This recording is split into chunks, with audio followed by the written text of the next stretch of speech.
না এর থেকে রেহাই নেই, সপ্তাহান্তেও রেহাই নেই গরম থেকে। শনিবারও দক্ষিণবঙ্গের 7 জেলা, উত্তরবঙ্গে 1 জেলায় তাপপ্রবাহ। কথা বলবো আমাদের প্রতিনিধি বিশ্বজিৎ রয়েছেন সঙ্গে। বিশ্বজিৎ, এই তাপপ্রবাহ কি চলবে?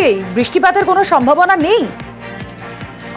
আগামী কাল অন্তত সেই সম্ভাবনা নেই, কারণ শনিবার সপ্তাহের শেষ দিন, সেখানেও তাপপ্রবাহের সতর্কবার্তা রয়েছে পশ্চিমের প্রায় সব জেলাতেই, অর্থাৎ পুরুলিয়া, বাঁকুড়া, পশ্চিম বর্ধমান এবং পশ্চিম মেদিনীপুর, ঝাড়গ্রাম, বীরভূম, মুর্শিদাবাদ এই জেলাগুলিতে বেশি সম্ভাবনা থাকবে। এছাড়াও দক্ষিণবঙ্গের প্রায় সব জেলাতে, কলকাতাতেও গরম এবং অস্বস্তি যেমন থাকবে, দক্ষিণবঙ্গ জুড়েই গরম এবং অস্বস্তি থাকবে। উত্তরবঙ্গের মালদাতেও তাপপ্রবাহের মতো পরিস্থিতি থাকবে এবং উত্তর ও দক্ষিণ দিনাজপুরের কিছু অংশে সেখানেও গরম এবং অস্বস্তি থাকবে।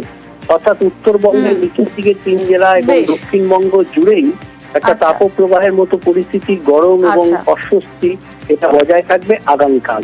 বেশ,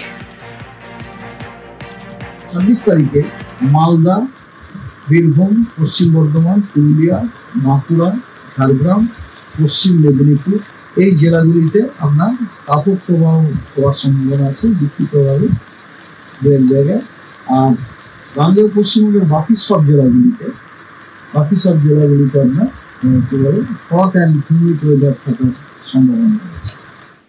এই তাপপ্রবাহের মধ্যেই খানিকটা আশার আলো। রবিবার থেকে সোমবারের মধ্যে কালবৈশাখীর পরিস্থিতি তৈরি হতে পারে।